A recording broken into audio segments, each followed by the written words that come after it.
আসন্ন কোরবানির ঈদে গবাদি পশুর চাহিদা 1,30,00,000। চাহিদার চেয়ে এবার 30 লাখ বাড়তি পশু সরবরাহ করা সম্ভব হবে।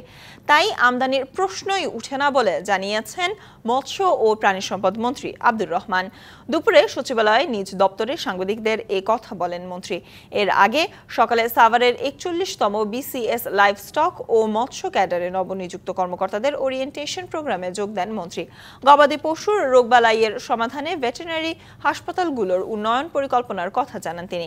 পরে দুপুরে সচিবালয়ে ব্রিফিংয়ে মন্ত্রী বলেন, গত বছর 22 লাখ পশু অবিকৃত ছিল। কোরবানির পশু নিয়ে মধ্যস্বত্বভোগীদের বাড়াবাড়ি ঠেকানো হবে।